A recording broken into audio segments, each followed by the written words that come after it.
ನಾನು ಓದಿ ಹೇಳಿದ ಒಂದು ಇದನ್ನ ಕಟ್ ಮಾಡಿ ಮಹೇಶ್ ಶೆಟ್ಟಿ ತಿಮರೋಡಿ ಅವರಿಗೆ ಹಿಗ್ಗಾಮುಗ್ಗ ಜಾಡಿಸಿದ ಅರವಿಂದ್ ವಿವೇಕ್ ಅಂತ ಹೆಡ್ಡಿಂಗ್ ಕೊಟ್ಟು ಅದನ್ನ ಕಟ್ ಮಾಡಿ ಹಾಕಿದ್ರು. ಆ ಹುಡುಗಿ ಇದ್ದಾರಲ್ಲ, ಅದು ಮಹೇಶ್ ಶೆಟ್ಟಿ ತಿಮರೋಡಿ ಅವರ ಮಗಳ ಹೆಸರಂತೆ. ಅದು ಈ ಸಂತೋಷ್ ಅಂತ ಹೆಸರು ಹೇಳಿರೋದು ಈ ಸೌಜನ್ಯನ ಆರೋಪಿಯಾಗಿ ಒಳಗಡೆ ಇದ್ನಲ್ಲ ಅವನ ಹೆಸರಂತೆ. ಅಲ್ಲಿ ಬರೆದು ಹಾಕಿದ್ರು ಮಹೇಶ್ ಶೆಟ್ಟಿ ತಿಮರೋಡಿ ಅವರ ಬಗ್ಗೆ ಬ್ಯಾಡ್ ವರ್ಡ್, ಈಗೇನು ಓಡಾಡ್ತಿದೆ ವಿಡಿಯೋ, ಅದನ್ನ ಬರೆದು ಹಾಕಿ ಅವರ ತಿಗಲೆಗೆ ಅರ್ಪಣೆ ಅಂತ ಬರೆದು ನಮ್ಮ ಸಾಂಗ್ ಅನ್ನ ಹಾಕಿದ್ದಾರೆ ಸರ್.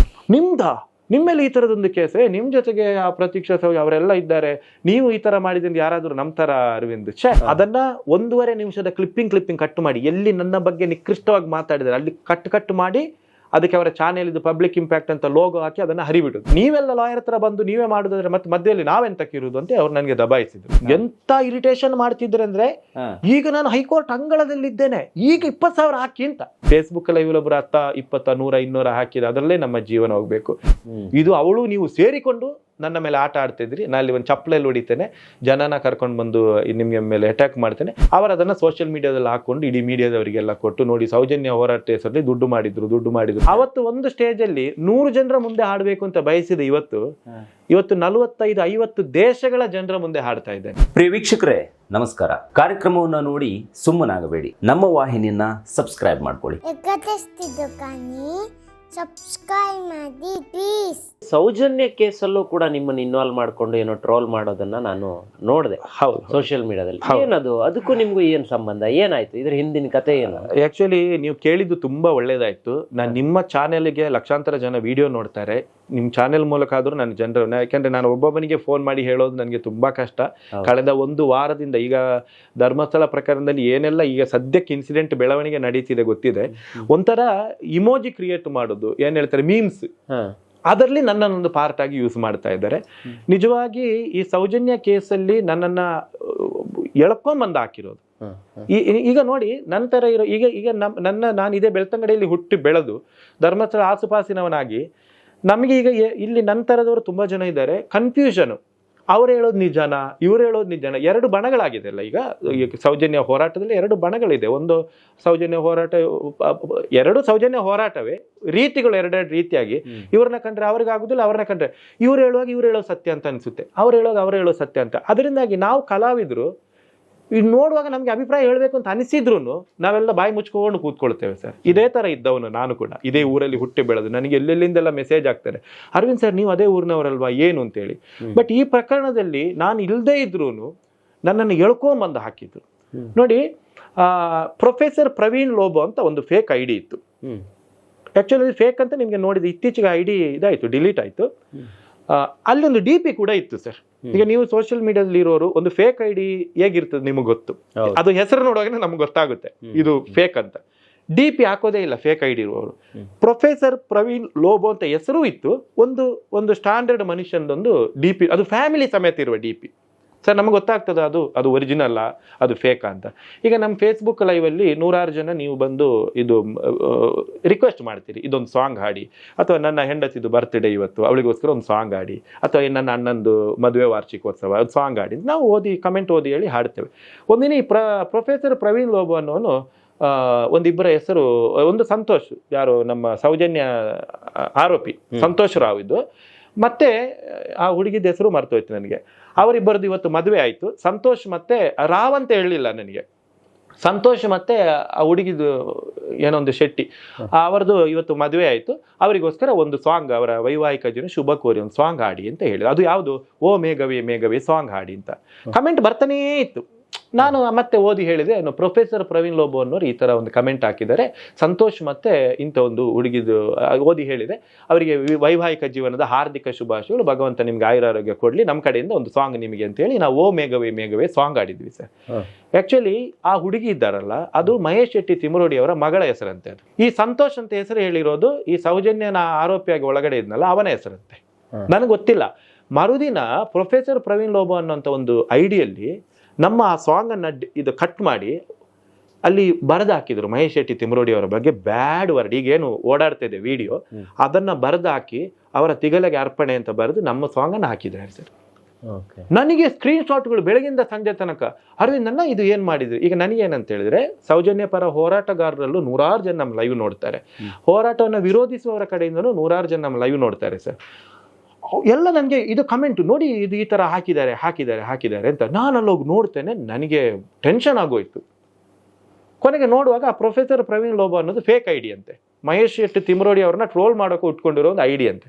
ನಾನು ಇಮಿಡಿಯೇಟ್ 2 ದಿನ ಬಿಟ್ಟು ಮಹೇಶ್ ಶೆಟ್ಟಿ ತಿಮ್ರೋಡಿ ಹತ್ರನೂ ನಾನು ಮತ್ತು ನನ್ನ ವೈಫ್ ಹೋಗಿ ವಿಚಾರ ಎಲ್ಲ ಹೇಳಿದ್ವು. ಅವರಿಗೂ ತುಂಬ ಸಿಟ್ಟು ಬಂತು. ನೀವೇನು ಟೆನ್ಷನ್ ಮಾಡ್ಕೋಬೇಡಿ, ಮಹೇಶ್ ಶೆಟ್ಟರದ್ದು ಲ್ಯಾಂಗ್ವೇಜ್ ಗೊತ್ತುಂಟಲ್ಲ, ಕೆಲವೆಲ್ಲ ಬೈದು ಅವರಿಗೆಲ್ಲ ಬೈದು ಹೇಳಿದರು. ನಾನು ಇಮಿಡಿಯೇಟ್ ಆಗಿ ಬಂದು ಒಂದು ಕ್ಲಾರಿಫಿಕೇಶನ್ ಕೊಟ್ಟೆ. ಇಲ್ಲಿ ಬಂದು ಅವ್ರು ಹೇಳಿದರು ಒಂದು ಕ್ಲಾರಿಫಿಕೇಶನ್ ಕೊಡಿ ಅಂತ. ಮಹೇಶ್ ಶೆಟ್ಟಿ ತಿಮ್ರೋಡಿ ಅವರ ಅಭಿಮಾನಿಗಳು ನನಗೆ ಹೇಳಿದರು.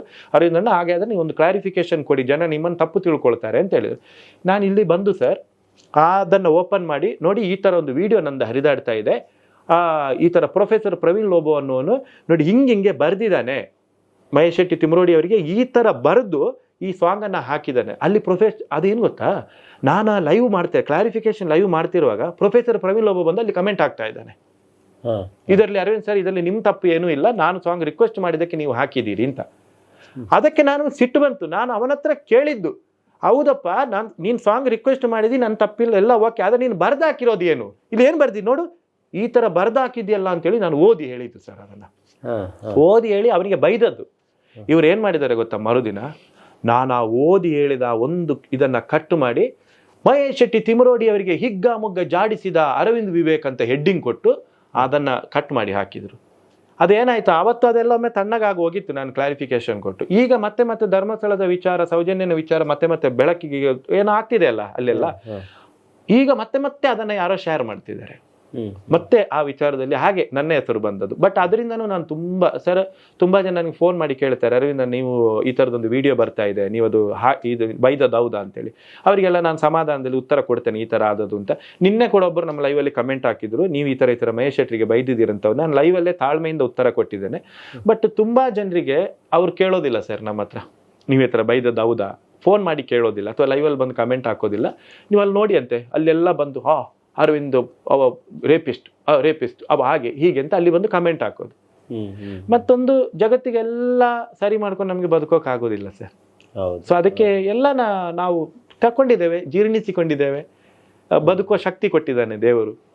ಒಂದಲ್ಲ ಒಂದು ದಿನ ಸತ್ಯ ಏನು ಅಂತ ಗೊತ್ತಾಗ್ತದೆ. ಮತ್ತೆ ಎಷ್ಟು ದಿನ ನನ್ನನ್ನು ತೆಗೆದುಕೊಂಡಿರ್ತಾರೆ ಜನ, ನಾಳೆ ಇನ್ನೊಂದೇನೋ ಹೊಸತು ಬರ್ತದೆ. ಸೊ ಹಾಗೆ ಆ ಕೇಸಲ್ಲಿ ನನ್ನನ್ನು ಇನ್ವಾಲ್ವ್ ಮಾಡಿದ್ದು. ಆ ಒಂದು ಇದರಲ್ಲಿ ನಾನು ಇರಲಿಲ್ಲ, ಅದರಲ್ಲಿ ಅದನ್ನು ಇನ್ವಾಲ್ವ್ ಮಾಡಿದ್ದು. ತುಂಬಾ ನಿಮ್ಮನ್ನ ಕಾಲೆಳೆಯೋ ಪ್ರಯತ್ನ ಪ್ರತಿದಿನ ಆಗ್ತಾ ಇದೆ ಅಂತ ಅನ್ಸುತ್ತೆ.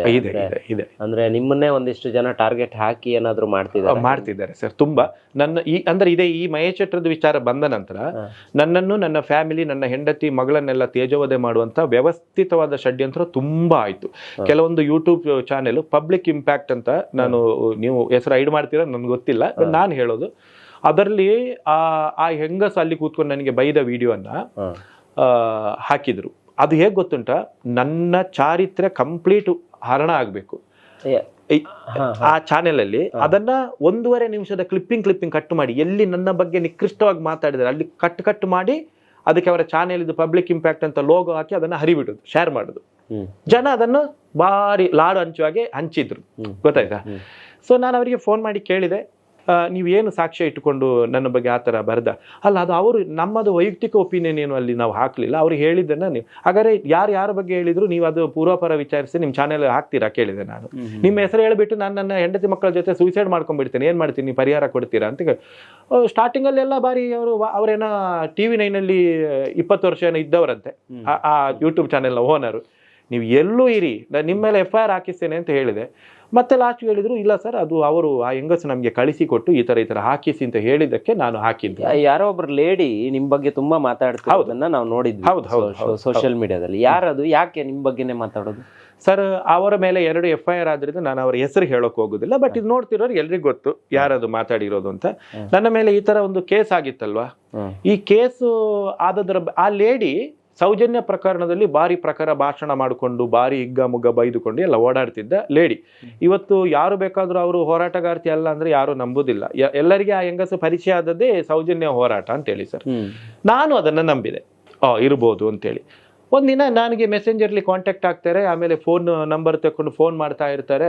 ಅವ್ರದ್ದು ಫ್ಯಾಮಿಲಿದೆಲ್ಲ ತುಂಬ ಸಮಸ್ಯೆ ಆಗಿತ್ತು, ಬೀದಿಗೆ ಬಂದಿತ್ತು ಅವ್ರದ್ದೊಂದು ಜಗಳ, ಅದೆಲ್ಲ ಆಗಿ ಆ ಹೆಣ್ಣು ಮಗಳು ಕೂಡ ತುಂಬ ನೊಂದಿದ್ದ ಟೈಮಲ್ಲಿ ಅರವಿಂದ್ ಅವರೇ ನಮ್ಮ ಲೈವ್ ನೋಡೋಕೆ ಶುರು ಮಾಡಿದ್ರು. ನನಗೂ ತುಂಬ ಖುಷಿ ಆಯ್ತು, ಅಂಥ ವ್ಯಕ್ತಿ ನಮ್ಮ ಲೈವ್ ನೋಡಿದ. ನಾನು ಇಲ್ಲಿ ಹೆಸರೆಲ್ಲ ಅನೌನ್ಸ್ ಮಾಡ್ತಿದ್ದೆ.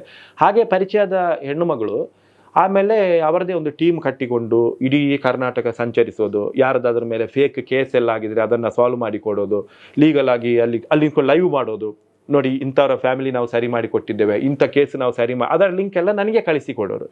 ಒಂದಿನ ನಾನು ಫೋನ್ ಮಾಡಿ ಏನು ಹೇಳಿದೆ, ನನ್ನ ಕೇಸ್ ಬಗ್ಗೆ ಅವ್ರ ಹತ್ರ ಹೇಳಿದೆ. ಬಟ್ ನಾನು ಹೇಳುವಾಗ ನನ್ನದು ಅಂತ ಹೇಳಲಿಲ್ಲ, ನನ್ನ ಫ್ರೆಂಡ್ ಒಬ್ಬನಿಗೆ ಹಿಂಗೆ ಆಗಿದೆ ಮೇಡಮ್, ಅದಕ್ಕೆ ಏನಾದರೂ ನಿಮ್ಮ ಹತ್ರ ಏನಾದ್ರು ಸೊಲ್ಯೂಷನ್ ಇದೆಯಾ? ಅಯ್ಯೋ ನೀವು ಬನ್ನಿ, ನೀವು ಇಮಿಡಿಯೇಟ್ ಬನ್ನಿ, ಕರ್ಕೊಂಬನ್ನಿ, ನಾನು ನಾಳೆನೇ ಬನ್ನಿ ಅಂತಂದರು. ನಾನೇನು ಮಾಡಿದೆ, ಇವರ ಹತ್ರ ಇಷ್ಟೊಂದು ಲೀಗಲ್ ಟೀಮ್ ಎಲ್ಲ ಇರುವಾಗ, ಇವ್ರ ಹತ್ರ ದೊಡ್ಡ ದೊಡ್ಡ ಮಹಿಳಾ ಆಯೋಗದವರೆಲ್ಲ ಇರುವಾಗ, ಇದು ಅವರು ಹೇಳಿ ನನಗೆ ಗೊತ್ತು, ಮಹಿಳಾ ಆಯೋಗ ಅಂತೆಲ್ಲ ನನಗೆ ಗೊತ್ತಿಲ್ಲ, ಎಲ್ಲ ಇರುವಾಗ ನನಗೆ ಏನಾದ್ರು ಒಂದು ಲೀಗಲ್ ಸೊಲ್ಯೂಷನ್ ಸಿಗ್ಬೋದು ಅಂತೇಳಿ ನಾನು ಬೆಂಗಳೂರಿಗೆ ಹೋದ್ದು. JP ನಗರದಲ್ಲಿ ಇರುವಂಥ ಅವರ ಅಪಾರ್ಟ್ಮೆಂಟಿಗೆ ನನ್ನನ್ನು ಕರೆಸ್ಕೊಂಡ್ರು. ಅಲ್ಲಿ ಹೋದಾಗ ಕೇಳಿದ್ರು, ಎಲ್ಲಿ ಅವರು, ಯಾರು ಕೇಸು? ಮೇಡಮ್ ಆ್ಯಕ್ಚುಲಿ ಅದು ನನ್ನ ಫ್ರೆಂಡ್ ಇದ್ದಲ್ಲ, ನನಗೆ ನಿನ್ನೆ ಹೇಳಲಿಕ್ಕೆ ಮುಜುಗರ ಆಯಿತು ನಿಮ್ಮ ಹತ್ರ, ಅದು ನನ್ನದೇ ಒಂದು ಕೇಸು ಮೇಡಮ್ ಅಂತ ಹೇಳಿದೆ. ನಿಮ್ಮೇಲೆ ಈ ಥರದೊಂದು ಕೇಸು, ನಿಮ್ಮ ಜೊತೆಗೆ ಆ ಪ್ರತೀಕ್ಷಾ ಸೌಜ್ ಅವರೆಲ್ಲ ಇದ್ದಾರೆ, ನೀವು ಈ ಥರ ಮಾಡಿದಿಂದ ಯಾರಾದರೂ ನಮ್ಮ ಥರ ಅರವಿಂದ್, ಎಂತ ಆಗೋಯ್ತು ಅಂತ. ಆಮೇಲೆ ಕೇಸಿದ ವಿಚಾರ ಎಲ್ಲ ಅವ್ರ ಹತ್ರ ಮಾತಾಡಿ ಚಾರ್ಜ್ ಶೀಟ್ ಎಲ್ಲ ಅವರಿಗೆ ಕೊಟ್ಟು ಬಂದದ್ದು. ಅವ್ರು ಏನು ಹೇಳಿದ್ರು, ಕೇಸೆಲ್ಲ ನೋಡಿ ಆದಮೇಲೆ ಇದೊಂಥರ ಯಾವುದು ಹನಿ ಟ್ರ್ಯಾಪ್ ಪ್ರಕರಣ ಇದ್ದಾಗಿದೆ, ಇದು ಬೆಂಗಳೂರಲ್ಲಿ ಗಲ್ಲಿ ಆಗ್ತಿದೆ ಅರವಿಂದ್ ಅವರೇ, ನೀವೇನು ಹೆದರಬೇಡಿ, ನಾವು ಹೈಕೋರ್ಟಲ್ಲಿ ಒಳ್ಳೊಳ್ಳೆ ಲಾಯರ್ಸ್ ಇದ್ದಾರೆ, ಈ ಕೇಸನ್ನು ಹೈಕೋರ್ಟಿಗೆ ತಂದು ನಿಮಗೆ ಲೀಗಲ್ ಆಗಿ ಫೈಟ್ ಮಾಡಿ ಈ ಕೇಸನ್ನು ಸ್ಕ್ವಾಶ್ ಮಾಡಿಸಿ ಕೊಡ್ತೇನೆ ಅಂದರು. ನನಗೆ ಈ ಸ್ಕ್ವಾಶ್ ಅಂದ್ರೆ ಏನಂತಾನೆ ಗೊತ್ತಿಲ್ಲ ನನಗೆ.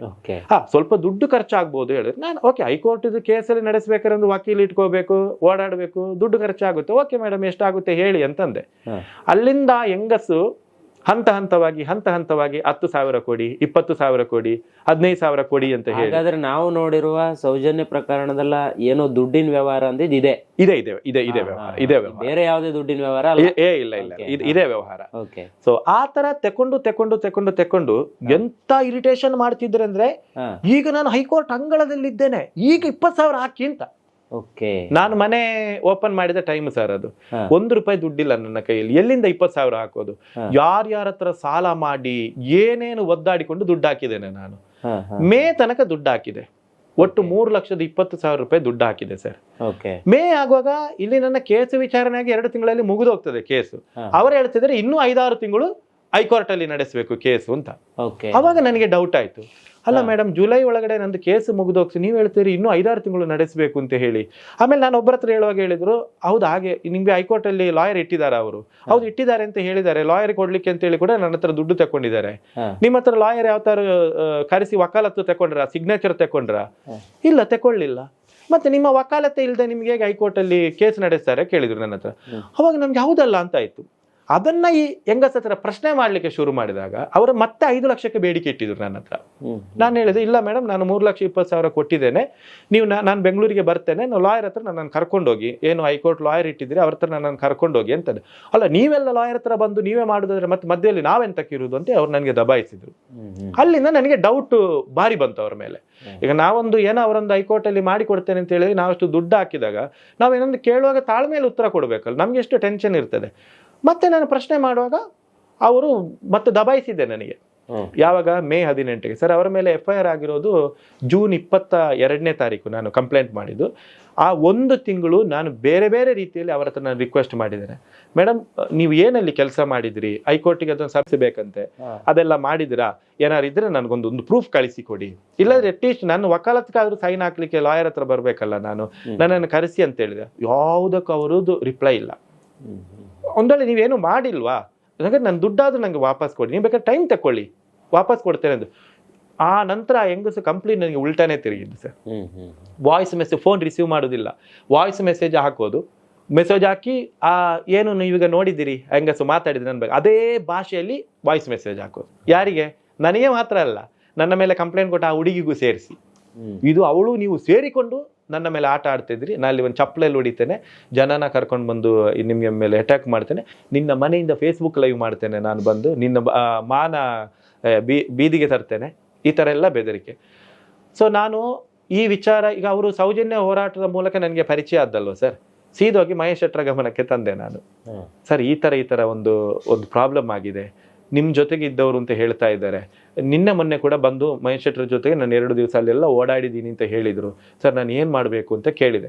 ಮಹೇಶ್ ಶೆಟ್ಟರು ಹೇಳ್ತಾರೆ, ಈ ಹೆಂಗಸಿಗೂ ನಮಗೂ ಯಾವ ಸಂಬಂಧನೂ ಇಲ್ಲ, ಸೌಜನ್ಯ ಹೋರಾಟದಲ್ಲಿ ಆ ಹೆಂಗಸು ಇಲ್ಲವೇ ಇಲ್ಲ, ಯಾವತ್ತ 2-3 ವರ್ಷದ ಹಿಂದೆ ಒಮ್ಮೆ ಕಾರ್ಕಳದಲ್ಲಿ ಭಾಷಣ ಮಾಡಿ ಹೋದವಳನ್ನ ನಾವು ತೆಗೆದು ಬಿಸಾಡಿದ್ದೇವೆ, ನೀವು ಹೇಗೆ ಅವರಿಗೆ ನಂಬಿ ಅಷ್ಟು ದುಡ್ಡು ಕೊಟ್ಟರು ನೀವು ಈಗಲೇ ಹೋಗಿ ಕಂಪ್ಲೇಂಟ್ ಮಾಡಿ ಅಂತಂದರು. ಮಹೇಶ್ ಶೆಟ್ಟಿ ಆ ಥರ ಹೇಳಿದ ಮೇಲೆ ನಾವು ಕಂಪ್ಲೇಂಟ್ ಕೊಡಬೇಕಲ್ಲ. ಆ ನಂತರ ನಾನು ಹೋರಾಟದ ತುಂಬ ಜನರನ್ನ ಸಂಪರ್ಕ ಮಾಡಿದೆ. ಅವರೆಲ್ಲರೂ ಹೇಳಿದ್ದು ಒಂದೇ, ನೀವು ಕಂಪ್ಲೇಂಟ್ ಮಾಡಿ ಅಂತೇನೆ. ಕಂಪ್ಲೇಂಟ್ ಮಾಡಿ ಆದ ನಂತರ ನನಗೆ ಕಂಪ್ಲೇಂಟ್ ಮಾಡಿದ್ದ ಹೇಳಿದವರೇ ನನ್ನ ವಿರುದ್ಧ ತಿರುಗಿ ಬಿದ್ದರು. ಅದೇನಾಯಿತು ಅಂತ ಹೇಳಿದ್ರೆ, FIR ಬರ್ಕೊಳ್ಳುವಾಗ ಅಲ್ಲಿ ಸ್ಟೇಷನಲ್ಲಿ ಎಲ್ಲ ಕೇಳಿ ತಿಳ್ಕೊಳ್ತಾರೆ. ಸೌಜನ್ಯ ಹೋರಾಟದ ಮ್ಯಾಟ್ರ್ ಹೇಳ್ಕೊಂಡು ಇವ್ರು ನನ್ನ ಹತ್ರ ಬಂದಿದ್ದು, ಅವ್ರ FIR ಕಾಪಿಯಲ್ಲಿ ಅದನ್ನು ಸೇರಿಸಿಬಿಟ್ಟಿದ್ದಾರೆ. ಅದೇನಾಗಿದೆ ಅಂತ ಹೇಳಿದ್ರೆ, ಸೌಜನ್ಯ ಹೋರಾಟದ ವಿರೋಧಿಗಳ ಕೈಗೆ FIR ಸಿಕ್ತು. ಅವರು ಅದನ್ನು ಸೋಷಿಯಲ್ ಮೀಡಿಯಾದಲ್ಲಿ ಹಾಕ್ಕೊಂಡು ಇಡೀ ಮೀಡಿಯಾದವರಿಗೆಲ್ಲ ಕೊಟ್ಟು, ನೋಡಿ ಸೌಜನ್ಯ ಹೋರಾಟ ಹೆಸರಲ್ಲಿ ದುಡ್ಡು ಮಾಡಿದ್ರು ಅಂತ ಭಾರಿ ಪ್ರಚಾರ ಮಾಡಿ, ಅದು ಎಲ್ಲಿ ಸೌಜನ್ಯ ಹೋರಾಟಕ್ಕೆ ಒಂದು ಅವರಿಗೆ ಹೊಡೆತ ಬಿತ್ತ, ಅವಾಗ ಅವರು ನನ್ನ ವಿರುದ್ಧ ತಿರುಗಿ ಬಿದ್ದರು. ಯಾರು ಮಹೇಶ್ ಶೆಟ್ರು ತಿರುಗಿ ಬಿದ್ದಿಲ್ಲ, ಅಥವಾ ಮಹೇಶ್ ಶೆಟ್ರ ಜೊತೆಗಿರೋರು ಯಾರು ತಿರುಗಿ ಬಿದ್ದಿಲ್ಲ. ಕೆಲವು ಅವರ ಅಭಿಮಾನಿಗಳು ಅಂತ ಹೇಳಿಕೊಂಡು ಅವರೆಲ್ಲ ಬಂದು ಬಾರಿ ಕಾಮೆಂಟ್ ಹಾಕೋದು, ಬೆದರಿಕೆ ಹಾಕೋದು ಎಲ್ಲ ಮಾಡಿದ್ರು ಸರ್. ಬಟ್ ನಾನು ಅದನ್ನೇನಷ್ಟು ಇದಾಗಿ ತಗೊಳ್ಳಿಲ್ಲ. ಮತ್ತೆ ಅವರ ಮೇಲೆ 2 FIR ಆಯಿತು. ಅವತ್ತು ಸಂಜೆ ಬಂದು ಆ ಹೆಂಗಸು ನಾವು FIR ಆದವತ್ತು ಬಂದು ಭಾರಿ ಬೊಬ್ಬೆ ಹೊಡೆದು ಲೈವ್ ಮಾಡಿದ್ರು ನನ್ನ ಬಗ್ಗೆ, ತುಂಬ ಕೆಟ್ಟದಾಗಿ ಮಾತಾಡಿ. ಆಮೇಲೆ ಅದಾಗಿ ಒಂದು ದಿನ ಬಿಟ್ಟು ಮತ್ತೊಂದು ದಿನ ಬಂದು ನನ್ನ ಫ್ಯಾಮಿಲಿಗೆಲ್ಲ ತುಂಬ ಬೆದರಿಕೆ ಹಾಕಿದ್ರು. ನಿನ್ನ ಹೆಂಡತಿ, ನಿನ್ನ ಮಗಳಿದ್ದಾಳಲ್ಲ, ಅವಳನ್ನು ಏನು ಮಾಡ್ತೇನೆ ನೋಡಿ, ಬೀದಿಗೆ ಎಳಿತಾನೆ ಹೀಗೆ ಅಂತೆಲ್ಲ. ನನ್ನ ಹೆಂಡತಿ ಇಮಿಡಿಯೇಟ್ ಆಗಿ SP ಗೆ ಕಂಪ್ಲೇಂಟ್ ಮಾಡಿದರು. ಹಾಗೆ 2 FIR ಅವರ ಮೇಲೆ ಆಯಿತು. ಮತ್ತೆ ಕೇಸ್ ವಿಚಾರ, ಇದೊಂದು ಏನು ನನ್ನ ಮೇಲೆ ಇದ್ದ ಕೇಸ್ ವಿಚಾರ, ಆ ಹುಡುಗಿಯ ಹೆಸರೆಲ್ಲ ಹೇಳಿ ಅದು ಪಬ್ಲಿಕ್ ಮಾಡಿದ್ರಿಂದ ಕೋರ್ಟು ಸ್ವಯಂ ಪ್ರೇರಿತವಾಗಿ ಅವ್ರ ಮೇಲೆ ಕೇಸ್ ದಾಖಲಿಸಿಕೊಂಡಿತ್ತು ಆ ಹೆಂಗಸಿನ ಮೇಲೆ. ಅದು ಇಮಿಡಿಯೇಟ್ ನಮ್ಮ ಸ್ಟೇಷನ್ಗೆ ಹೆವಿ ಪ್ರೆಷರ್ ಹೋಯಿತು SP ಅವರ ಕಡೆಯಿಂದ. ಇಮಿಡಿಯೇಟ್ ಈಗಿಂದೀಗಲೇ ಅದು ಕಂಪ್ಲೀಟ್ ತನಿಖೆ ಆಗಬೇಕು ಅಂತೇಳಿ ಅದೆಲ್ಲ ಏನಾಯಿತು, ಆ ಹೆಂಗಸಿಗೆ ಕುತ್ತಿಗೆಗೆ ಉರುಳಾಯಿತು. ಅವ್ರದ್ದು ಈಗ ಪೇಜು ಇಲ್ಲ, ಪೇಜ್ ಡಿಲೀಟ್ ಆಯಿತು ಎನ್ಕ್ವೈರಿ ಆದಾಗ. ಮತ್ತೆ ಈಗ ಎಲ್ಲಿದ್ದಾರೆ ಗೊತ್ತಿಲ್ಲ. 15 ದಿವಸ ಅವರು ಇರಲಿಲ್ಲ, ಅವ್ರನ್ನ ಅರೆಸ್ಟ್ ಮಾಡೋದಕ್ಕೆಲ್ಲ ಹೋಗಿದ್ರು. ಆಮೇಲೆ ಬೇಲ್ ತಗೊಂಡು ಹೊರಗೆ ಬಂದವರು ಮತ್ತೆ ಸೌಜನ್ಯ ಹೋರಾಟದಲ್ಲಿ ಧುಮುಕಿ ಬೆಳಿಗ್ಗೆ ಒಬ್ಬರಿಗೆ, ಮಧ್ಯಾಹ್ನ ಒಬ್ಬರಿಗೆ, ಸಂಜೆ ಒಬ್ಬರಿಗೆ ಬೈತಾನೆ ಇದ್ರು. ಅವ್ರಿಗೇನೋ ಅದು ಗೊತ್ತಿಲ್ಲ, ಅದೊಂದು ವೀಕ್ನೆಸ್ ಅವ್ರದ್ದು, ಎಲ್ಲರಿಗೆ ಬೈಯೋದು. ಅವರು ಮೋದಿಯಿಂದ ಹಿಡಿದು ನನ್ನ ತನಕನೂ ಯಾರನ್ನೂ ಬಿಟ್ಟಿಲ್ಲ ಸರ್. ಅದೊಂದು ಅವರ ಒಂದು ಕಲ್ಚರ್ ಏನೋ ಗೊತ್ತಿಲ್ಲ. ಬಟ್ ಈಗ ನಾನೇನದನ್ನು ತುಂಬಾ ತಲೆಗೆ ಹಚ್ಕೊಳ್ಳಿಲ್ಲ. ಅದರೆಲ್ಲ ನನಗೇನದು ಹೊಡೆತ ಬೀಳಲಿಲ್ಲ ಸರ್. ನನ್ನ ಫೇಸ್ಬುಕ್ ಲೈವ್ ನಡೀತಾ ಇದೆ, ಏನು ತೊಂದರೆ ಇಲ್ಲ ಆ ಥರ. ಈ ಮುಂದೆ ಏನೆಲ್ಲ ಡ್ರೀಮ್ ಇಟ್ಕೊಂಡಿದ್ದೀರಾ ಸರ್? ನನಗೆ ನನ್ನ ಫೌಂಡೇಶನ್ ಈಗ ಸದ್ಯಕ್ಕೆ ನನಗೆ ಕೆಲಸ ಮಾಡೋಕೆ ಆಗ್ತಾ ಇಲ್ಲ. ತುಂಬ ಜನರಿಗೆ ಇರ್ಬೋದು ಆ ಫೌಂಡೇಶನ್ ನಿಲ್ಲಿಸಿದ ಅನ್ನೋದು ಕಾರಣ ಅಲ್ಲ. ಫೌಂಡೇಶನ್ ಈಗಲೂ ನಡೀತಾ ಇದೆ. ಒಂದು 12 ಮಕ್ಕಳನ್ನು ನಾನು ದತ್ತು ತಗೊಂಡು ಓದಿಸ್ತಾ ಇದ್ದೇನೆ. ತುಂಬ ಶಾಲೆಗಳಿಂದ ಅದು ಬೇಕು ಇದು ಬೇಕು ಅಂತ ಬೇಡಿಕೆಗಳು ನಮ್ಮ ಮುಂದೆ ಇದೆ. ನಾನು ಏನು ಮಾಡ್ತಿದ್ದೆ, ಮೊದಲೆಲ್ಲ ಫೌಂಡೇಶನ್ ಯಾವ್ದಾದ್ರು ಒಂದು ಬೇಡಿಕೆ ಬಂದರೆ ಅದನ್ನೊಂದು ಪೋಸ್ಟರ್ ಮಾಡಿ ನಾನು ನಮ್ಮ ಪೇಜಲ್ಲಿ ಆಗ್ತಾ ಇದೆ, ಇಂಥ ಒಂದು ಯೋಜನೆ ಹಮ್ಮಿಕೊಂಡಿದ್ದೇವೆ, ಒಂದು ಶಾಲೆಗೆ ಕುರ್ಚಿ ಟೇಬಲ್ ಇಷ್ಟು ಬೇಕಂತೆ, ಆ ಲೆಟ್ರದ್ದೆಲ್ಲ ಒಂದು ಹಾಕಿ ಒಂದು ಪೋಸ್ಟರ್ ಮಾಡಿ ನಾನು ಬಿಡ್ತಾ ಇದ್ದೆ. ಒಂದು 10,000 ಬೇಕು ಅಂತ ಹೇಳಿದ್ರೆ ಒಂದು 20,000 ತನಕ ನಮಗೆ ಬರ್ತಾ ಇತ್ತು ಸರ್, ಹೆಲ್ಪ್ ಮಾಡ್ತಾ ಇದ್ರು. ಬಟ್ ಈಗ ಏನಾಗಿದೆ ಅಂತ ಹೇಳಿದ್ರೆ, ಈ ಪ್ರಕರಣದಿಂದಾಗಿ ಇದೆಲ್ಲ ಬಿಸಿ ಆಗಿ ಈ ಥರ ಎಲ್ಲ ಇರೋದ್ರಿಂದ ನನಗೀಗ ಪೋಸ್ಟರ್ ಯಾವುದು ಬಿಡ್ಲಿಕ್ಕೆ ಆಗ್ತಾ ಇಲ್ಲ. ಯಾಕಂದ್ರೆ ನಾನು ಮೊನ್ನೆ ಒಂದು ಪೋಸ್ಟರ್ ಬಿಟ್ಟರೆ ಅದನ್ನು ಹಿಡ್ಕೊಂಡ್ರು. ಇವನಿಗೆ ₹1 ದುಡ್ಡು ಸಿಗದಾಗೆ ಮಾಡಬೇಕು ಅಂತೇಳಿ ಅದನ್ನೆಲ್ಲ ಕಡೆ ಶೇರ್ ಮಾಡಿ, ನನಗೆ ಕೆಲವರು ಅಭಿಮಾನಿಗಳು ನೀವು ಈ ಟೈಮಲ್ಲಿ ಈ ಪೋಸ್ಟರ್ ಬಿಡಬಾರ್ದಾಗಿತ್ತು, ನೀವು ಕೂಡ ಏನೋ ದುಡ್ಡು ಮಾಡ್ತಾ ಇದ್ದೀರಿ ಅಂತ ತುಂಬ ಜನ ನಿಮ್ಮ ಬಗ್ಗೆ ಬ್ಯಾಡ್ ಮಾತಾಡ್ತಿದ್ದಾರೆ ಅಂತ. ನಾವಾಗೆ ಯಾಕೆ ಸರ್ ಸಬ್ಜೆಕ್ಟ್ ಕೊಡೋದು ಅಂತೇಳಿ ಸದ್ಯಕ್ಕೆ ಫೌಂಡೇಶನ್ ಇದನ್ನು ಯಾವುದು ಪೋಸ್ಟರ್ನ ಬಿಡ್ತಾ ಇಲ್ಲ. ಬಟ್ ತುಂಬ ಜನ ಅಲೆಮಾರಿ ಮಕ್ಕಳಿದ್ದಾರೆ ಸರ್. ನಾವೀಗ ಬೀದಿ ಮಂಗಳೂರಿಗೆ ಹೋದರೆ ಈ ಕ್ಲಬ್ಬಲ್ಲಿರೋ ಮಕ್ಕಳು, ಅವುಗಳಿಗೆ ಎಜುಕೇಷನ್ ಇಲ್ಲ ಪಾಪ. ಅವರ ತಂದೆ ತಾಯಿಯವರು ಎಲ್ಲೆಲ್ಲ ಅಲೆದಾಡ್ತಾ ಇರ್ತಾರೆ, ಎಜುಕೇಷನ್ ಇಲ್ಲ. ಅಂಥ ಮಕ್ಕಳನ್ನು ಒಂದೇ ಕಡೆ ಇಟ್ಟು ಅವರಿಗೊಂದು ಎಜುಕೇಷನ್ ಕೊಡಿಸಬೇಕು ಅಂತ ಒಂದು ಹಾಸ್ಟೆಲ್ ಮಾಡಬೇಕು ಅಂಥ ಮಕ್ಕಳಿಗೋಸ್ಕರ ಅಂತ ಒಂದು ದೊಡ್ಡ ಒಂದು ಯೋಜನೆ, ಒಂದು ಡ್ರೀಮ್ ಇದೆ ನನಗೆ, ನನ್ನ ಟ್ರಸ್ಟ್ ವಿಚಾರವಾಗಿ. ಅದಷ್ಟೇ ಸರ್, ಬೇರೆ ಬಿಟ್ಟರೆ ಏನೂ ಇಲ್ಲ. ಜೀವನ ನಡೆಸಿದಾಗೆ ನಡೆಸ್ಕೊಂಡು ಹೋಗ್ತೇನೆ. ಮತ್ತು ಮಕ್ಕಳಿಗೆ ಒಳ್ಳೆ ಎಜುಕೇಷನ್ ಕೊಡಿಸಿದ್ದೇನೆ. ಅದಲ್ಲದೆ ಅವರ ಸ್ವಂತ ಕಾಲ ಮೇಲೆ ಅವರು ನಿಲ್ಲಬೇಕು. ಅವ್ರು ಏನು ಬಯಸಿದ್ರು ಅದನ್ನೇ ಎಜುಕೇಷನ್ ಕೊಡ್ತಾ ಇದ್ದಾನೆ. ಈಗ ಮಗಳು ಒಳ್ಳೆ ಹಾಡ್ತಾಳೆ ನನ್ನ ಜೊತೆ, ಅದರಿಂದಾಗಿ ಅವಳಿಗೆ ಸ್ವಂತಿಕೆ ಅಂತಿಲ್ಲ ಮಗಳಿಗೆ. ಅವಳು ಚಿಕ್ಕ ಮಕ್ಕಳಾಗೆ ಅವಳಿಗೇನು, ಈಗ ನನ್ನ ಮಗನಿಗೆ 10th ಆದಾಗಲೇ ಸ್ಪಷ್ಟ ಆಲೋಚನೆ ಇತ್ತು, ನನಗೆ ಇಂಥದ್ದೇ ಕಲಿಬೇಕು ಡ್ಯಾಡಿ, ನಾನು ಇದನ್ನೇ ಮಾಡ್ತೇನೆ ಅಂತೇಳಿ. ಆ ಫೀಲ್ಡಲ್ಲಿ ತುಂಬ ಮುನ್ನುಗ್ಗಿಕೊಂಡು ಹೋಗ್ತಾ ಇದ್ದಾನೆ, ಸಪೋರ್ಟ್ ಮಾಡ್ತಿದ್ದೆ. ಮಗಳಿಗೆ 10th ಆದಮೇಲೆ ನೀನೇನು ಮಾಡ್ತೀವಿ ಮಗ, ಗೊತ್ತಿಲ್ಲ, ಬಾಲಿಶವಾದ ಮೈಂಡು. ಅದಕ್ಕೆ ತುಂಬ ಚೆನ್ನಾಗಿ ಹಾಡ್ತಾಳೆ. ಅವಳ ಬದುಕನ್ನು ನಾವೇ ರೂಪಿಸಿಕೊಡ್ಬೇಕು. ಈಗ 2nd PU ಮಾಡ್ತಾ ಇದ್ದಾಳೆ. ನಾಳ್ದು ಈಗ ಮಾರ್ಚಲ್ಲಿ ಆದ ತಕ್ಷಣ ಒಂದು ಮ್ಯೂಸಿಕಲ್ಲಿ ಡಿಪ್ಲೊಮಾ ಮಾಡಿಸಬೇಕು ಅಂತಿದ್ದೇನೆ. ಹೆಂಡತಿಗೆ ಬದುಕಲಿಕ್ಕೆ ಒಂದು ದಾರಿ ಮಾಡಿ ಕೊಟ್ಟಿದ್ದೇನೆ. ಒಂದು ಜೆರಾಕ್ಸ್ ಆ್ಯಂಡ್ ಸ್ಟೇಷನರಿ ಶಾಪ್ ಅಂತೇಳಿ ಒಂದು ₹3 ಲಕ್ಷ ಧರ್ಮಸ್ಥಳ ಸಂಘದಿಂದ ಸಾಲ ಮಾಡಿ ಒಂದು ನಮ್ಮ ಪೇಜ್ ಹ್ಯಾಕ್ ಆದ ಟೈಮಲ್ಲಿ ಒಂದು ಮಾಡಿಸಿ ಕೊಟ್ಟಿದ್ದೇನೆ. ಮತ್ತು ನನ್ನ ಜೀವನ ನನಗೆ ದೇವರ ಆರೋಗ್ಯ ಕೊಟ್ಟರೆ ಸಾಕು ಸರ್, ಬೇರೆ ಏನು ಬೇಡ. ನಾನು ಸಾಯೋವರೆಗೂ ಹಾಡುವಂಥ ಶಕ್ತಿ ದೇವರು ಕೊಟ್ಟರೆ ಸಾಕು, ಹಾಡ್ತೇನೆ. ಅದರಲ್ಲಿ ಈಗ ಇನ್ನೊಂದು ವರ್ಷ, 1.5 ವರ್ಷ ನಾನು ಸಾಲದಲ್ಲಿದ್ದೇನೆ, ತಲೆ ಎತ್ತಲಿಕ್ಕೆ ಆಗ್ತಾ ಇಲ್ಲ, ಅಷ್ಟು ಸಾಲದ ಹೊರೆ ಇದೆ. ಅದಾದ ನಂತರ ಏನಾದರೂ ಉಳಿದ್ರೆ ಅದನ್ನು ಉಳಿಸಿಟ್ಟುಕೊಂಡು ನನಗೆ ಅಂತ ಏನಾದರೂ ಮಾಡಿಕೊಂಡ್ರೆ, ಈಗ ಮನೆ ಕಟ್ಟಿದ್ದೇನೆ, ಒಂದು 2 ಲಕ್ಷ ರೂಪಾಯಿ ಸಾಲ ಇದೆ ಮನೆಗೆ. ಅದನ್ನು ಬಿಟ್ಟರೆ ದೊಡ್ಡ ಸಾಲದ ಹೊರೆ ಏನಿಲ್ಲ. ಕೈ ಸಾಲಗಳಿದೆ, EMIಗಳಿದೆ. ತುಂಬ ಇರಿಟೇಷನ್ ಕೊಡೋದು EMI. ಅದಕ್ಕೋಸ್ಕರ ರಾತ್ರಿ ಹಗಲು ಈ ಫೇಸ್ಬುಕ್ ಲೈವ್ನ ಹಿಂದೆನೇ ಇದ್ದಾನೆ. ಫೇಸ್ಬುಕ್ ಲೈವ್ ಒಬ್ಬರು 10, 20, 100, 200 ಹಾಕಿದ ಅದರಲ್ಲೇ ನಮ್ಮ ಜೀವನ ಹೋಗಬೇಕು. ಈಗ ಇಲ್ಲಿ ಇದ್ದಂಥ 2-3 ಜನ ಹೆಣ್ಣು ಮಕ್ಕಳಿಗೆ ಮದುವೆ ಆಗಿ ಹೋದ್ರು. ಈಗ ಪ್ರತೀಕ್ಷಾ ಒಬ್ಳು ಇದ್ದಾಳೆ, ಅವಳು ಇನ್ನೊಂದು 2-3 ವರ್ಷ ಇದೆ, ಅವಳಿಗೆ 21 ವರ್ಷ ಏಜು. ಒಂದು 25 ವರ್ಷ ಆಗೋ ತನಕ ಮದುವೆ ಆಗಬೇಡ ಅಂತ ನಾನು ಹೇಳಿದ್ದೇನೆ, ಯಾಕಂದ್ರೆ ಅವಳಿಗೆ ಎಜುಕೇಷನ್ ಎಲ್ಲ ಆಯಿತು ಪಾಪ. ಮತ್ತು ಅವರ ಮನೆಯಲ್ಲೂ ತುಂಬ ಸಪೋರ್ಟ್ ಇದೆ. ಒಂದು 3 ವರ್ಷ ಇರ್ತಾಳೆ ನಮ್ಮ ಜೊತೆಗೆ. ಆ 3 ವರ್ಷದೊಳಗಡೆ ನಮ್ಮದು ಸಾಲ ಎಲ್ಲ ಮುಗಿದು ನನ್ನ ಮಕ್ಕಳು ದೊಡ್ಡವರಾಗಿ ನಂದು ಬದುಕು ಸೆಟ್ ಆಗುತ್ತೆ, ಪ್ರತೀಕ್ಷಂದು ಬದುಕು ಸೆಟ್ ಆಗ್ತದೆ. ಅಲ್ಲಿ ಒಂದು ಹಂತ ಮುಗಿದು ಹೋಗ್ತದೆ ಅಂತ. ಮತ್ತೆ ಮುಂದೆ ಏನಾಗ್ತದೋ ಗೊತ್ತಿಲ್ಲ. ಬದುಕು ಬಂದಾಗೆ ಸ್ವೀಕರಿಸ್ತಾನೆ. ಎಸ್ ಸರ್ ನಿಜವಾಗ್ಲೂ ಖುಷಿ ಆಯಿತು ನಾವು ನಿಮ್ಮ ಸ್ಟುಡಿಯೋಗೆ ಬಂದಿದ್ದು, ಇಲ್ಲಿ ಇಷ್ಟೊತ್ತಿದ್ದು ನಿಮ್ಮ ಜೊತೆಗೆ ಒಂದು ವಿಡಿಯೋ ಮಾಡಬಹುದೇನೋ ಅನ್ಕೊಂಡು ಬಂದಿದ್ದೆ. ಆದ್ರೆ 3-4 ವಿಡಿಯೋಸ್ ಅನ್ನು ನಾವು ಮಾಡಿದ್ವಿ. ಇನ್ನು ತುಂಬಾ ಇದೆ ಸರ್. ಫೇಸ್ಬುಕ್ ಲೈವ್ ಅಲ್ಲಿ ನಾನು ಬೆಳ್ಕೊಂಡು ಬಂದ ರೀತಿಗೆ ಬೇಕಾದ್ರೆ ದೊಡ್ಡ ಎಪಿಸೋಡೇ ಮಾಡಬಹುದು. ತುಂಬಾ ಜನ ಈಗ ಫೇಸ್ಬುಕ್ ಲೈವ್ ಅನ್ನ ಪ್ರೊಫೆಷನ್ ಆಗಿ ತಗೊಳ್ತಾ ಇದ್ದಾರೆ. ಅದರಲ್ಲೂ ನಾನು ಏನ್ ಹೇಳ್ತೀರಾ ಸರ್? ಈಗ ಅದನ್ನು ಒಂದು ಹೇಳೋಣ, ಯಾಕಂದ್ರೆ ತುಂಬಾ ಜನ ನಿಮ್ಮನ್ನ ಇಮಿಟೇಟ್ ಮಾಡಿದ್ದಾರೆ. ಅಂದ್ರೆ ನೀವು ಲೈವ್ ಬಂದ್ಮೇಲೆ ನಾನು ಸಿಂಗಿಂಗ್ ಮಾಡಬಹುದು ಫೇಸ್ಬುಕ್ ಅಲ್ಲಿ ಅಂತ ಇದೇ ತರ ಮೈಕ್ ಗಳನ್ನ ಇಟ್ಕೊಂಡು ಹಾಡ್ತಾ ಇರೋರ್ನ ನಾನು ಸುಮಾರು ಜೋಡಿಗಳನ್ನ ನೋಡಿದೀನಿ. ಈ ಹೆಂಗೆ ಈಗ ಯಾವ ತರ ಮಾಡ್ಬೇಕು ಮಾಡೋದಾದ್ರೆ, ಮತ್ತೆ ಒಂದು ಸ್ಫೂರ್ತಿಯ ಕತೆ ನಿಮ್ದು, ನಿಮ್ಮ ಬದುಕೆ ಒಂದು ಸ್ಫೂರ್ತಿಯ ಕತೆ ಅಂತ ಅನ್ಕೊಂತೀನಿ. ಏನ್ ಹೇಳ್ತೀರಾ ಸರ್ ಇದ್ರ ಬಗ್ಗೆ? ಸರ್ ನಾನು 2020ರಲ್ಲಿ ಫಸ್ಟ್ ಟೈಮ್ ಫೇಸ್ಬುಕ್ ಲೈವ್ ಮಾಡಿದ್ದು. ಮಾರ್ಚ್ ಏಪ್ರಿಲ್ ಅಲ್ಲಿ ತುಂಬಾ ನಾವು ಹೊರಗಡೆ ಸುತ್ತಾಡುವಂತ ಸಮಯ. ನಾನು ಅವಾಗಲೇ ಹೇಳಿದೆ ನಿಮ್ಮ ಹತ್ರ, ಆ ಟೈಮಲ್ಲಿ ಒಬ್ಬರು ಲೈವ್ ಮಾಡ್ತಾ ಇದ್ರು. ಅಲ್ಲಿಂದ ಶುರುವಾದ ನಮ್ಮ ಜರ್ನಿ ಸರ್. ಆಮೇಲೆ ಮತ್ತೆ ನಾನು ಹೇಳಿದೆಲ್ಲ ನನ್ನ ಒಂದು ಪ್ರಕರಣ ಅದಿದೆಲ್ಲ, ಮತ್ತೆ ಮ್ಯೂಸಿಕ್ ಫೀಲ್ಡ್ ಇಂದ ನನ್ನನ್ನು ದೂರ ಇಟ್ಟಿದ್ದು, ಅದಕ್ಕೆ ಪರ್ಯಾಯವಾಗಿ ಇದನ್ನ ಬೆಳೆಸ್ಕೊಂಡು ಬಂದೆ. ಇವತ್ತು ನಾನು ಕಲಾವಿದರೆಲ್ಲ ಮ್ಯೂಸಿಕ್ ಫೀಲ್ಡಿನ ದೊಡ್ಡ ದೊಡ್ಡ ಆ ಜಗತ್ತಿಗೆ ಧುಮುಕಬೇಕು, ಯಾರ್ದೋ ಹಿಡಿಬೇಕು, ನಾನೆಲ್ಲ ಕಾಲಿಡಿದು ಬಂದವನು. ಆ ಒಂದು ಜಾಯಮಾನದ ಆ ಕಾನ್ಸೆಪ್ಟ್ ಇಂದ ಹೊರತುಪಡಿಸಿ ಇವತ್ತು ನೀವೇ ಹೇಳಿದಾಗೆ ಇಡೀ ಕರ್ನಾಟಕ ರಾಜ್ಯದಂತ ಒಂದು 100-150 ಫೇಸ್ಬುಕ್ ಪೇಜ್ಗಳು ಇವತ್ತಿದ್ದಾವೆ. ಅದರಲ್ಲಿ ಆಲ್ಮೋಸ್ಟ್ 90% ಪೇಜ್ಗಳವರು ನನ್ನ ಹತ್ರ ಕಾಂಟ್ಯಾಕ್ಟ್ ಇದ್ದಾರೆ. ಎಲ್ಲರೂ ನಮ್ಮನ್ನು ಸ್ಫೂರ್ತಿಯಾಗಿ ತಗೊಂಡು ಮಾಡಿದ್ದಾರೆ. ಅವರಿಗೆ ಏನೇ ತಾಂತ್ರಿಕ ಇವತ್ತು ನಾನು ಕಲ್ತಿದ್ದೇನೆ, ಅದರ ಟೆಕ್ನಿಕಲ್ ವಿಚಾರ ಎಲ್ಲ ಏನಿದ್ರು ನಮ್ಮ ಹತ್ರ ಕೇಳ್ತಾರೆ. ನಾವಿಲ್ಲಿ ಕೆಲವರೆಲ್ಲ ಅಲ್ಲಿ ಹೋಗಿ ಮಾಡಿಕೊಟ್ಟಿದ್ದೇನೆ, ಕೆಲವರೆಲ್ಲ ಇಲ್ಲೇ ಕೂತ್ಕೊಂಡು ಸಜೆಷನ್ ಮಾಡಿದ್ದೇನೆ. ಒಂದು ತುಂಬಾ ಒಳ್ಳೆ ಫೀಲ್ಡು. ನಾನು ಫೇಸ್ಬುಕ್ ಅಂದ್ರೆ ಇದಕ್ಕಿಂತ ಮೊದಲು ತುಂಬಾ ಪೇಜ್ಗಳು ಮಾಡಿದ್ರು, ಎಲ್ಲ ನಡೆಸಲಿಕ್ಕಾಗಲಿಲ್ಲ. ಅದೇನು ಅಂತ ಹೇಳಿದ್ರೆ ಇದರಲ್ಲೂ ಕಾಂಪಿಟೇಷನ್ಗಳು ಬಂತು. ಈಗ ಅರವಿಂದ್ ವೇಕ್ ಸಕ್ಸಸ್ ಆದ ಅಂತ ಹೇಳಿದ ತಕ್ಷಣ ಅಂಥದ್ದು 10 ಹುಟ್ಟಿಕೊಂಡಿತ್ತು. ಅವ್ರು ಯಾರು ಸಕ್ಸಸ್ ಆಗ್ಲಿಕ್ಕಾಗ್ಲಿಲ್ಲ. ಯಾಕೆ ಸಕ್ಸಸ್ ಆಗ್ಲಿಲ್ಲ ಅಂತ ಹೇಳಿದ್ರೆ ಆ ಒಂದು ಏನೋ ಅವರು ಮಾಡಿಕೊಂಡ ರೀತಿ ಸರಿ ಇರಲಿಲ್ವಾ, ಅವರ ಆಲೋಚನೆಗಳು ಸರಿ ಇರಲಿಲ್ಲ, ಗೊತ್ತಿಲ್ಲ. ಮತ್ತೆ ನಮ್ಮ ಪೇಜ್ಗೆ ಬಂದವರು ಮತ್ತೆ ಮತ್ತೆ ಬರ್ತಾರೆ. ಯಾಕಂತೇಳಿ ನಾವು ಸಿಂಗ್ ಮಾತ್ರ ಮಾಡೋದಲ್ಲ, ನಾವು ಮಾತಾಡ್ತೀವಿ ಚೆನ್ನಾಗಿ. ಅದೊಂದು ಜನರಿಗೆ ಏನಾಗುತ್ತೆ ಅಂತ ಹೇಳಿದ್ರೆ ಎಲ್ಲೋ ಹಿಂಗೆ ಎದುರೆದುರು ಕೂತ್ಕೊಂಡು ಮಾತಾಡಿ ತರ ಫೀಲ್ ಆಗುತ್ತೆ, ಅವರ ಒಂದು ಬೇಜಾರು ಹೋಗುತ್ತೆ. ಈ ತರ ಎಲ್ಲ ತುಂಬಾ ಜನ ಹೇಳ್ತಾರೆ. ಮಾತು ಮತ್ತೆ ಹಾಡು ಎರಡೂ ನಮ್ಮ ಹತ್ರ ಇದ್ದದ್ರಿಂದ ನಾವೊಂದು ಈ ರೀತಿ ಕ್ಲಿಕ್ ಆಗ್ತಾ ಹೋದ್ವಿ ಅಯ್ಯನ. ಮತ್ತೆ ನಮ್ಮ ಹತ್ರ ತುಂಬಾ ಸಾಂಗ್ಗಳ ಕಲೆಕ್ಷನ್ ಇದೆ ಸರ್.